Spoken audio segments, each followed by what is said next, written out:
வணக்கம் தலைமையிலே. இன்றைக்கு ஞாயிற்றுக்கிழமை மார்ச் மாதம் 22ஆம் தேதி. இத்தனை நாள் நான் பதிவுகள் கொடுத்துருக்கேன். போர் சம்பந்தப்பட்டது, இஸ்ரேல் சம்பந்தப்பட்டது.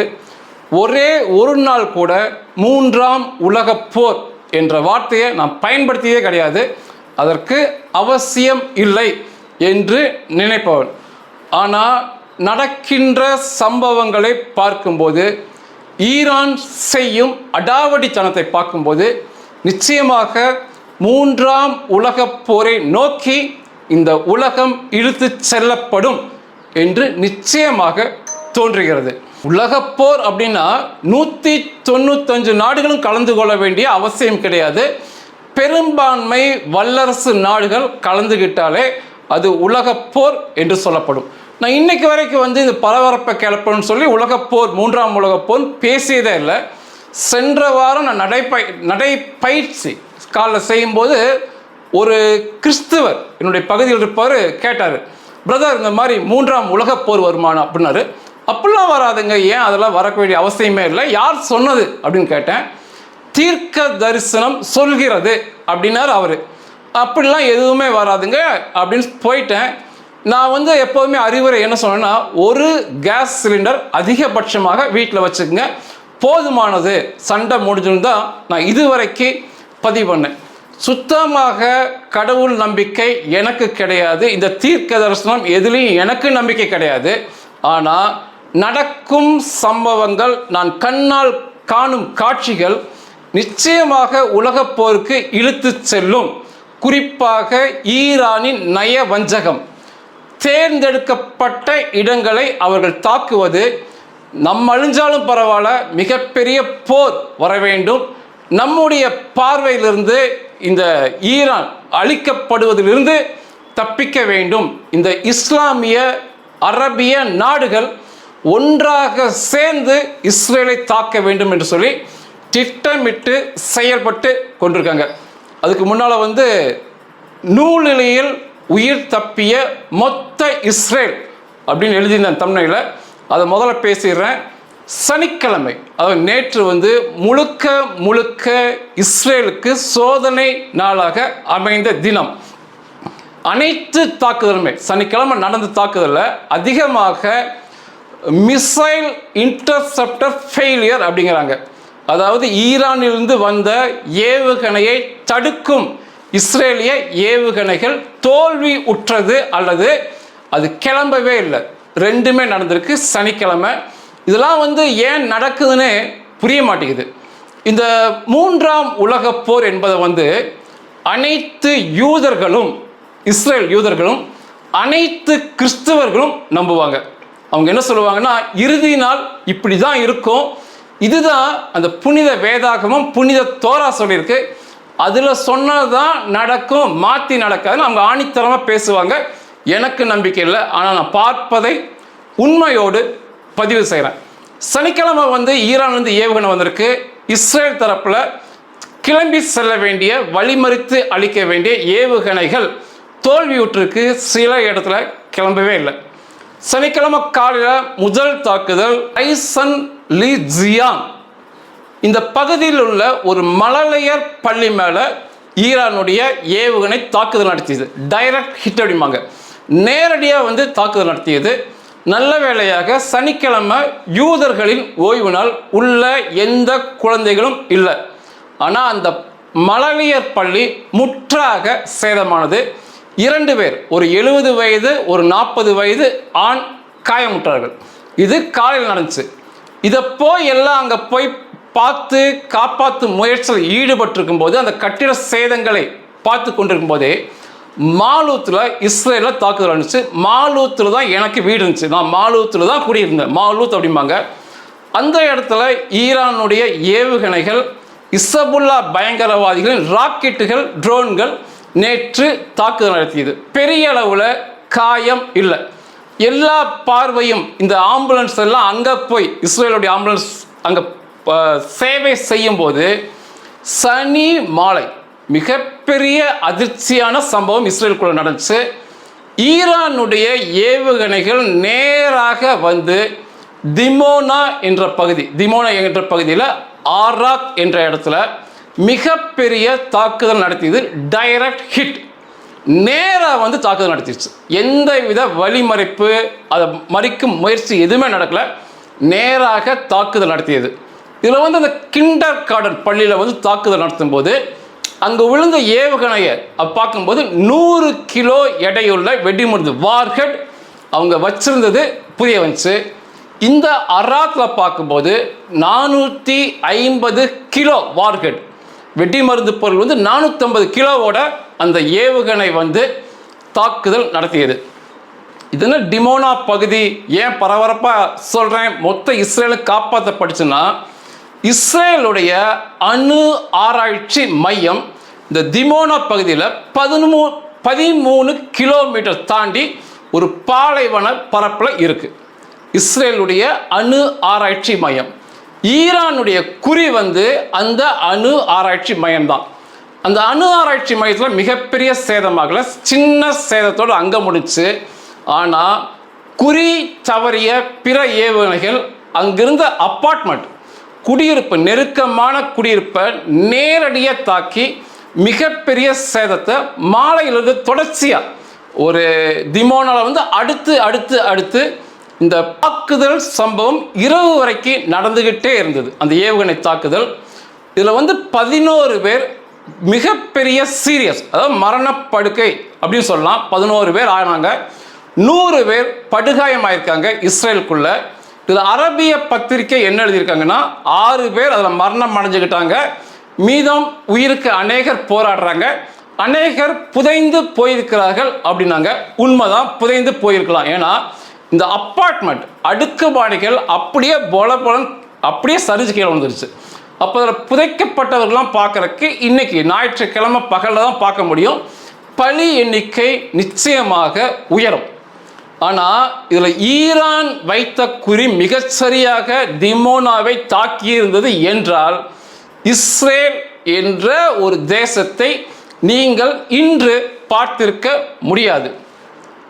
அந்த திமோனாவில் இருக்க அணு ஆராய்ச்சி மையத்தோட பேர் சீமோன் பெரஸ் நெகவ் நியூக்ளியர் ரிசர்ச் சென்டர். இதுதான் அணு ஆராய்ச்சி மையம்.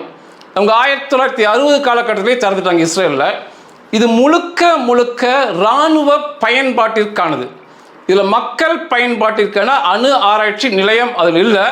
அங்கே எந்த வித மின்சாரமும் எடுக்கப்படுவது இல்லை, எந்த எலக்ட்ரிக் கிரிட்டும் இல்லை. ஒரு அணு ஆராய்ச்சி மையத்தில் மின்சாரம் எடுக்கிறாங்கன்னா அந்த மின்சாரம் வெளியே வரும்போது அந்த மின்சாரத்தை வெளியே கொண்டு வருவதற்கு வழி வச்சுருப்பாங்க, கிரிட் அப்படிம்பாங்க. அந்த கிரிட்டில் தான் அந்த கடினமான உலோகங்கள் வழியாக மின்சாரம் வெளியே வரும். இந்த இஸ்ரேல் அணு ஆராய்ச்சி மையம் பார்த்திங்கன்னா எந்த வித கிரிட், எலக்ட்ரிக் கிரிட் இருக்காது. அது தனித்து செயல்படும். உள்ள என்ன நடக்குதுன்னு யாருக்குமே தெரியாது. இஸ்ரேல் இதுவரைக்கு எந்தவித அணு குண்டுகள் சம்பந்தப்பட்ட கையெழுத்து எதுலேயுமே அவங்க கையெழுத்து போடல. அந்த அணு ஆராய்ச்சி மையத்தில் யாருக்குமே இதுவரைக்கும் அவங்க அனுமதியே கொடுக்கல. இஸ்ரேலில் என்ன நடக்குது என்று யாருக்குமே தெரியாது. ஒரே ஒரு முறை அமெரிக்கர்களுக்கு அனுமதி கொடுத்தாங்க. அமெரிக்க அரசு தரப்பு உள்ளே போய் 2 வருஷம் ஆராய்ச்சி பண்ணாங்க. என்ன ஆராய்ச்சி பண்ணாங்க, அதில் என்ன இருந்துச்சுன்னு அவங்களும் வெளியிட மறுத்தாங்க. அந்த அணு ஆராய்ச்சி மையம் முழுக்க முழுக்க இராணுவ பயன்பாட்டிற்கானது. 1967 முதல் அணுகுண்டை இஸ்ரேல் செய்தது அப்படின்னு சொல்லுவாங்க. இது இந்த போர்கள்லேயே, பழைய போர்கள்லேயே இஸ்ரேல் அணுகுண்டை உபயோகப்படுத்த வேண்டியது தான். ஆனால் அரபியர்கள் தோத்தனால அவங்க அணுகுண்டை கையில் எடுக்கல. நிச்சயமாக 400 அணுகுண்டுகள் இஸ்ரேலில் இருக்கும் நம்பப்படுது. இன்னைக்கு என்ன சொல்கிறாங்கன்னா 1000 வரை அணுகுண்டுகள் இஸ்ரேல் வச்சிருக்காங்க அப்படிங்கிறாங்க. ஏன்னா இஸ்ரேல் எந்த கையெழுத்தும் போல உலக UN சபையில் அவங்க தொடர்ச்சியாக அந்த அணுக்கரு உலக செயல்பட்டுக்கிட்டே இருக்கு. அணு ஆராய்ச்சி மையம் செயல்பட்டு கொண்டே இருக்கு. உள்ள அணுகுண்டு செஞ்சுக்கிட்டே தான் இருக்காங்க.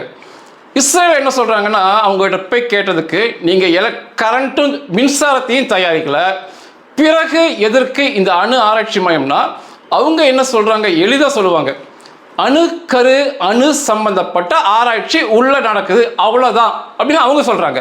அணு குண்டுகளை தன்னிடம் வைத்திருக்கிற எந்த நாடுமே முழுக்க முழுக்க அனைத்து அணுகுண்டுகளையும் ஒரு இடத்துல வைக்க மாட்டாங்க. நிச்சயமாக பிரித்து வைப்பாங்க. பாதுகாப்பு கருதி அது அப்படி செய்வாங்க. ஆனால் இஸ்ரேலில் 1000 அணுகுண்டு இருக்குன்னு சொல்லப்படுது. அதில் கணிசமான எண்ணிக்கையில் அணுகுண்டுகள் அந்த அணு ஆராய்ச்சி மையம் சீமோன் பெரஸ் அணு ஆராய்ச்சி மையத்துக்கு உள்ள அவங்க வச்சிருக்காங்கன்னு சொல்றாங்க. மிக பலப்படுத்தப்பட்ட ஒன்று. அந்த அணுகுண்டையெல்லாம் அடிக்கணும் அப்படின்னா பங்கர் பஸ்டர் பாம்பு வேணும். உலகத்திலேயே மிக பலப்படுத்தப்பட்ட பகுதி அப்படின்னு சொன்னால் இஸ்ரேலில் ஒன்று சொல்லுவாங்க. இஸ்ரேலில் ஒரு இரத்த சேமிப்பு வங்கி ஒன்று இருக்கு. உலகத்திலேயே அதுதான் மிக பலம் வாய்ந்த. எந்தவித அணுகுண்டுகள் ஏவுகணைகள் தாக்குனாலுமே அது ஒன்றுமே ஆகாது. அப்படி அவங்க அந்த இரத்த வங்கியை வச்சிருக்காங்க. ஏன்னா மிகப்பெரிய போர் வந்தால் இஸ்ரேலுக்கு ரத்தம் தேவைப்படும். ஒரு இரத்தத்தை சேர்த்து வைக்கும் பகுதி தான் உலகத்திலேயே பலம் வாய்ந்த பகுதி. எந்த குண்டுகளாலும் துளைக்க முடியாத பகுதினா அணுகுண்டுகளை அவங்க எந்த அளவுக்கு வச்சிருப்பாங்கன்னு நம்மளே யோசிச்சுக்கலாம். ஆனால் நேற்று ஈரான் நடத்திய ஏவுகணை தாக்குதல் நேரடியாக அந்த அணு உலைகள் அது கட்டுமானத்தில் மோதிச்சுன்னா மிகப்பெரிய அணு கசிவு இஸ்ரேலில் ஏற்பட்டிருக்கும். அந்த தேசத்தை அழிப்பதற்கான அணு கசிவுகள் வெடிப்புகள் நிச்சயமாக ஏற்பட்டிருக்கும். மிகப்பெரிய அதிர்ஷ்டம் அப்படி நடக்கலை. ஆனால் அதை சுற்றி இருந்த குடியிருப்பு பகுதிகள் மிகப்பெரிய சேதத்துக்கு உள்ளானது. நாம் பார்க்கும்போது கிட்டத்தட்ட ஒரு 50 ஆம்புலன்ஸ் வரிசையாக உள்ள போது கட்டிடங்கள் தரமட்டமாக கிடக்குது. மிகப்பெரிய சேதம் நேற்று நடந்துச்சு. ஒரு பெரிய ஆச்சரியம் என்னன்னா, இத்தனை நாள் ஏவுகணைகளை தடுத்த இஸ்ரேலுடைய இன்டர்செப்டர் மிசைல்ஸ் வழிமறிப்பு அளிக்கும் ஏவுகணைகள் நேற்று செயல்படவே இல்லை, கிளம்பவே இல்லை. அப்படிங்கும் போது இதெல்லாம் ஒரு மிகப்பெரிய ஆச்சரியத்தை தருது. சரி, இந்த 1000 அணுகுண்டுகள் எப்படி எதிரி நாடுகளான இஸ்லாமிய அரபு நாடுகள் மீது இஸ்ரேல் போட முடியும்னா, ஒன்று போர் விமானங்கள். அண்டை நாடுகள்லாம் போர் விமானங்கள் மூலமே போட்டுருவாங்க. இஸ்ரேல் இருக்கிற F-15 போர் விமானம், F-35 போர் விமானத்தின் மூலமாக அணுகுண்டு தாக்குதல் நடத்தலாம். மிக முக்கியமானது, எப்படி இந்த அணுகுண்டுகளை பற்றி அவங்க உலகத்துக்கு சொல்லாமல் செயல்படுறாங்களோ, மிக முக்கியமானது ஜெரிகோ ஏவுகணைகள். அநேகர் கேள்வி கேட்டீங்க, ஜெரிகோ ஏவுகணைகள் ஏன் அவங்க எடுக்காமல் இருக்காங்கன்னு சொல்லி. அதற்கான நேரம் வருவது போல தெரிகிறது. ஜெரிகோ ஏவுகணைகளுமே, இந்த ஏவுகணைகள் சம்பந்தப்பட்ட கையெழுத்துலையுமே எந்த கையெழுத்தும் இஸ்ரேல் போட மாட்டேன்றாங்க இதுவரைக்கும். ஜெரிகோ ஏவுகணைகள் ICBM அப்படிம்பாங்க, இன்டர் கான்டினல் பலாஸ்டிக் மிசைல், கண்டங்களை தாண்டி தாக்குதல் நடத்தக்கூடியது. ஜெரிகோ 1 1971 செஞ்சாங்க. 2011 ஜெரிகோ 3வது ஏவுகணையை செய்து அவங்க சோதிச்சிட்டாங்க. இன்னைக்கு ஜெரிகோ 4, ஜெரிகோ 5 போயிட்டு இருக்காங்க. இது எல்லாமே கசிய விடப்படும் தகவல்.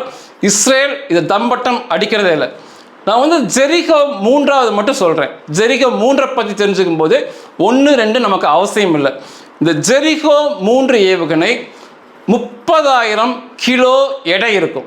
பிரம்மாண்டமானது.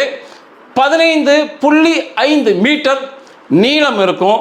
1.56 1.5 மீட்டர் சுற்றளவு இருக்கும். இதில் வர வெடிப்பொருளுடைய எடை மட்டும், வார்ஹெட் வெயிட் மட்டும் 1300 கிலோ வெடிப்பொருளை எட்டு வரும். அது அணுகுண்டாக இருக்கலாம். 1300 கிலோ எடை அணுகுண்ட அது தூக்கி வரக்கூடியது. 2011 அவங்க 11,500 கிலோமீட்டர் தொலைவு செல்லக்கூடிய தூரத்தை கடக்கக்கூடிய ஏவுகணை அவங்க செஞ்சுட்டாங்க. 11,500 கிலோமீட்டர். இன்னைக்கு ஜெரிகோ 4, ஜெரிகோ 5 அதை தாண்டக்கூடிய ஏவுகணைகள். இதோட வேகம் ஹைப்பர்சோனிக் ஸ்பீட் அப்படிம்பாங்க. ஹைப்பர்சோனிக் வேகம் என்பது 7,500 கிலோமீட்டர் 12,500 கிலோமீட்டர் வரை ஒரு மணி நேரத்துக்கு செல்லும். ஒரு மணி நேரத்துக்கு 12,500 கிலோமீட்டர் செல்லும். இன்னைக்கு நிலைமைக்கு இந்த ஜெரிகோ ஏவுகணைகள் உலகத்தின் எந்த மூலைக்கும் செல்லும். உலகத்தில் உள்ள எந்த இஸ்லாமிய அரபிய நாடுகளும் இந்த ஜெரிகோ ஏவுகணையை பார்க்க கூட முடியாது. அவ்வளோ வேகத்தில் அணுகுண்டுகளோட தாக்குதல் நடத்தக்கூடியது. இன்று வரை இஸ்ரேல் அந்த அணுகுண்டையும் ஜெரிகோ ஏவுகணை பக்கத்தில் அவங்க போகவே இல்லை. பழைய போர்களில் அணுகுண்டுகள் போடலாம் என்று தயார் பண்ணாங்க. ஆனால் அரபிய நாடுகள் தோற்றனால அந்த அணுகுண்டுகள் அப்படியே கொண்டு போய் வச்சுட்டாங்க. ஆனால் இந்த ஜெரிகோ ஏவுகணையையும் அணுகுண்டையும் எடுப்பார்கள் என்பது ஈரான் கையில் தான் இருக்குது. இப்படி மூடத்தனமாக தாக்குதல் நடத்தி கொண்டிருந்தார். அதாவது ஒரு இராணுவ கட்டமைப்பை தாக்குவது வேறு. நேற்று நீங்கள் பார்த்தீங்கன்னா ஒரு மழலையர் பள்ளி தாக்கப்பட்டிருக்கு, மாலூத்தில் வீடுகள் தாக்கப்பட்டிருக்கு. இந்த திமோனா பகுதியில் அடுக்கு மாடி நெருக்கமாக மக்கள் வாழும் பகுதி தரை மட்டம் ஆக்கப்பட்டிருக்கு. இப்படியே தொடர்ச்சியாக செஞ்சுக்கிட்டு இருந்தாங்கன்னா இஸ்ரேலுடைய பொறுமைக்கும் ஒரு அளவு இருக்குது. நிச்சயமாக பதிலடி பயங்கரமாக இருக்கும்.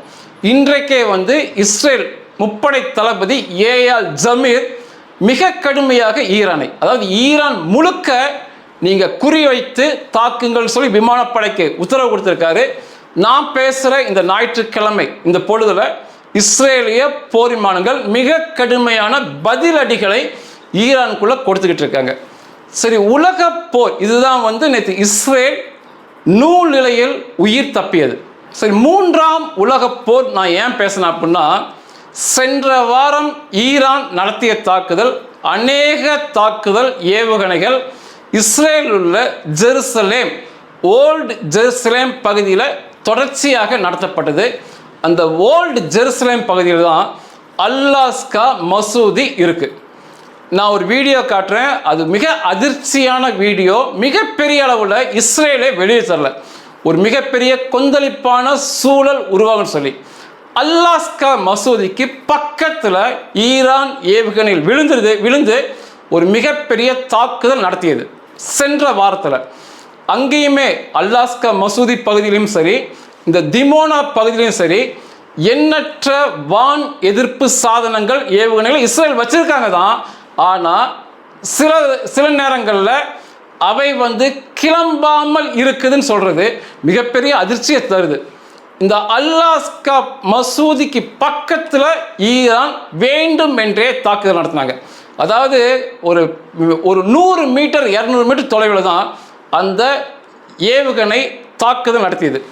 எவ்வளோ சொன்னாலும் ஈரான் அதை கேட்காம குறிப்பாக இந்த ஜெருசலேம் பகுதிக்கு ஏவுகணைகள் விட்டு கொண்டே இருக்காங்க. ஏன்னா ஈரான் என்ன நினைக்கிறாங்கன்னா, ஒருவேளை அல்லாஸ்கா மசூதி தாக்கப்பட்டால் இந்த பிரச்சனை மிகப்பெரிய அளவு வெடித்து உலக போர் வரும். அப்போ தங்களை காப்பாற்றிக் கொள்ளலாம் என்று ஒரு நயவஞ்சகத்தோடு செயல்பட்டிருக்காங்க. இது மெக்கா மெதினாக்கு அடுத்து 3வது புனித ஸ்தலம் அல்லாஸ்கா மசூதி. உலகம் முழுவதும் உள்ள இஸ்லாமியர்களுக்கு இந்த மசூதிக்கு நபிகள் நாயகம் ஒரு இரவு பயணமாக அந்த பள்ளிவாசலுக்குள் செயல்பட்டார், நடந்தார் என்று அவங்களுக்கு ஒரு ஐதீகம் உண்டு. மிக புனிதமான பள்ளிவாசல். ஆனால் அந்த பள்ளிவாசல் முதல்ல அதுக்கு முன்னாடி யூத அரசர்களான தாவீது ராஜா, சாலமோன் ராஜா கட்டிய யூத தேவாலயம். அது முதல்ல அப்படிதான் இருந்துச்சு. ஆனால் இந்த இஸ்ரேல் தொடர்ச்சியாக தாக்கப்படும் போது ஒரு முறை அந்த யூத தேவாலயம் முற்றாக ஒரு கல்லின் மீது இன்னொரு கல் இராதபடிக்கு தகர்க்கப்பட்டது. ஏன் அப்படின்னா, அந்த பள்ளிவாசல் அந்த யூத தேவாலயம் கட்டும்போது தங்க தகடுகளை அந்த கட்டிடத்தில் வைத்து வேலைப்பாடுகள் தங்க தகடுகளோட இருந்துச்சு. கற்களுக்கு இடையும் தங்க தகடுகள் இருந்தது. அந்த தாவீது ராஜா, சாலமோன் ராஜா கட்டும்போது இவர்கள் தாக்கியதில் தீப்பற்றி அந்த தங்க தகடுகள் உருகி அந்த கட்டிட அமைப்பை ஒரு கல் மீது ஒரு கல் இல்லாதபடி முற்றாக தகர்ந்து போனது. இன்னைக்கு அந்த கோயிலுடைய யூத தேவாலயத்துடைய நினைவாக ஒரே ஒரு மிகப்பெரிய சுவர் இருக்கும். புலம்பலின் சுவர் அப்படிம்பாங்க, வெஸ்டர்ன் வால் அப்படிம்பாங்க. அந்த இடிக்கப்பட்ட யூத தேவாலயத்தில் அதே இடத்துல தான் கட்டப்பட்டது தான் இந்த அல் ஆஸ்கா மசூதி. அந்த மசூதி இஸ்லாமிய அரபியர்கள் வழிபடும் இடமாக இன்னைக்கு இருக்கு. அந்த பகுதி இஸ்ரேலுடைய கட்டுப்பாட்டில் இருக்கு. உலகத்தில் உள்ள அனைத்து யூத கிறிஸ்துவ பழமைவாதிகளின் எண்ணம் மற்றும் கனவு அந்த பகுதியில் உள்ள அல்லாஸ்கா மசூதிக்கு பதிலாக பழைய இஸ்ரேல் யூத தேவாலயம் கட்டப்பட வேண்டும் என்றுதான் இந்த பழமைவாதிகளுடைய விருப்பம். இன்னைக்கு டொனால்ட் ட்ரம்ப் அமெரிக்க அதிபர், அவருடைய மருமகன் ஜாவேத் குஸ்னர், அந்த சிறப்பு பேச்சுவார்த்தையாளர் ஸ்டீவ் விட்காப், ட்ரம்பை சுற்றி இருக்கும் அநேகர் கிறிஸ்துவ பழமைவாதிகள், இவருடைய எண்ணம் பூராமே அந்த இடத்துக்கு யூத தேவாலயம் வர வேண்டும் என்பது அவருடைய எண்ணம். இஸ்ரேலிய பிரதமர் பென்யமீன் நெத்தன்யாகு உட்பட இந்த அல்லாஸ்கா மசூதியில் யூத தேவாலயம் கட்டுவதற்காக ப்ளூ பிரிண்ட் அப்படிம்பாங்க, கட்டிட வரைபடங்கள், விலை உயர்ந்த கற்கள், ஆபரண பொருட்கள், கட்டுமான பொருட்கள் எல்லாமே மிக தயாரான நிலையில் என்னைக்கா வச்சுட்டாங்க. அவங்க சேர்த்து எப்போ வச்சுருக்காங்க. ஆனால் அல்லாஸ்கா மசூதி அங்கே இருப்பது தான் மிகப்பெரிய பிரச்சனை. ஈரான் தொடர்ச்சியாக இப்படி ஏவுகணை தாக்குதல் நடத்தி ஒரு முட்டாள்தனமாக ஒரு பெரிய ஏவுகணை நேரடி தாக்குதல் நடத்தும் என்றால் நிச்சயமாக அந்த பள்ளிவாசலுக்கு, அந்த பள்ளிவாசல் கட்டுமானம் மிகப்பெரிய அளவில் சேதமடையும். ஒன்ஸ் ஒரு தடவை இப்போ அந்த அல்லாஸ்கா மசூதி சேதமாயிடுச்சுன்னா மீண்டும் மசூதி கட்ட இஸ்ரேலியர்கள் அனுமதிக்கவே மாட்டாங்க. இதுக்காக தான் அவங்க காத்துக்கிட்டு இருக்காங்க. இது ஈரானுடைய ஏவுகணை வந்து அந்த பள்ளிவாசலை இடித்து விட்டது என்றால் இஸ்ரேலியர்கள் திரும்ப அந்த பள்ளிவாசல் கட்ட அனுமதிக்கவே மாட்டாங்க. யூத தேவாலயம் கட்ட தான் நிச்சயமாக முயற்சிப்பாங்க.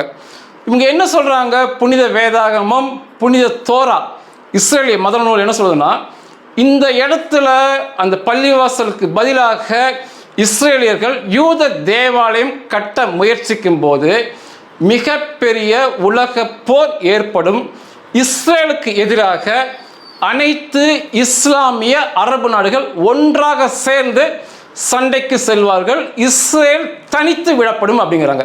இஸ்ரேல் தனித்து விடப்படும். அன்றைக்கு இஸ்ரேலுக்கு ஆதரவாக அவர்களுடைய கடவுள் பூமிக்கு இறங்கி வந்து சண்டை செய்வார் யூதர்களுக்கு ஆதரவாகங்கிறது தான் இவங்களுடைய மொத்த நம்பிக்கை.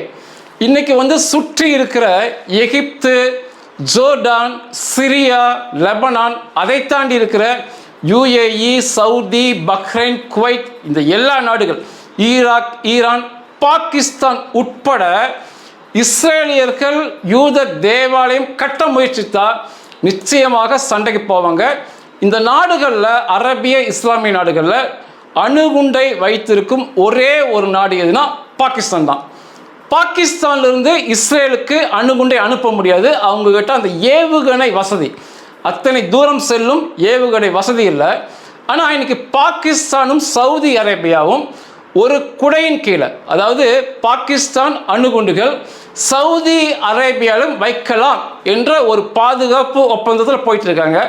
அப்படி பார்த்தீங்கன்னா இந்த பாகிஸ்தான் அணுகுண்டுகள் சவுதி அரேபியாவுக்கு நகர்த்தப்பட்டு அங்கிருந்து இஸ்ரேல் மீது தாக்குதல் நடத்தலாம். உங்களுக்கு ஒரு சந்தேகம் வரலாம், இது வந்து ஈரானுடைய ஏவுகணை தான் இந்த அல்லாஸ்கா பகுதியில் அல்லாஸ்கா மசூதி மேலே ஒருவேளை தாக்குதல் நடத்தினா அது ஈரான் தான் பொறுப்பேற்க வேண்டும். அதுதான் உண்மையும் கூட.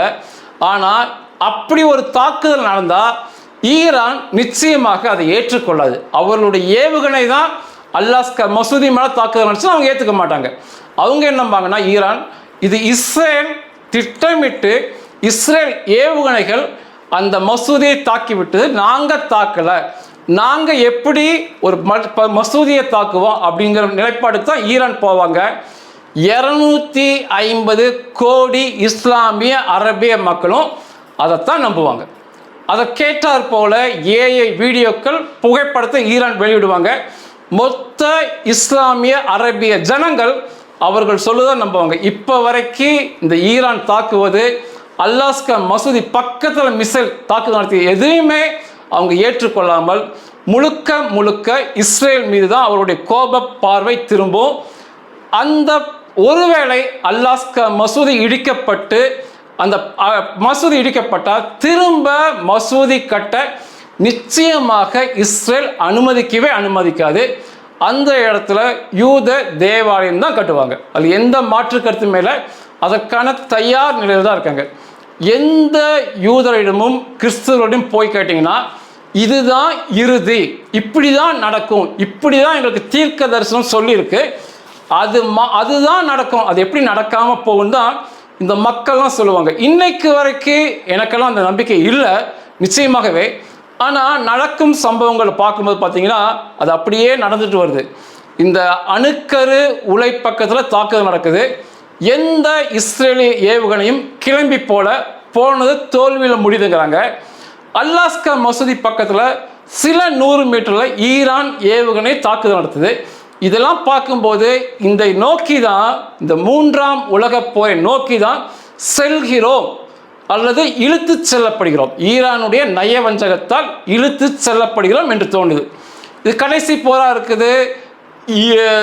இஸ்ரேல் தனித்து விடப்படும், கடவுள் சண்டை போடுவார், இதெல்லாம் நான் நம்பாட்டியுமே நிச்சயமாக இஸ்ரேலுக்கு ஆதரவாக இத்தனை அரபிய இஸ்லாமிய நாடுகள் சேர்ந்து இஸ்ரேல் மீது தாக்குதல் நடத்தும் போது இஸ்ரேலுக்கு நிச்சயமாக ஆதரவாக களத்தில் America, India, Russia, France, Britain, Italy, இதை போன்ற ஸ்பெயின் போன்ற நாடுகள் நிச்சயமாக களமிறங்குவாங்க. யாருமே இஸ்ரேலை தனித்து விடமாட்டார்கள்.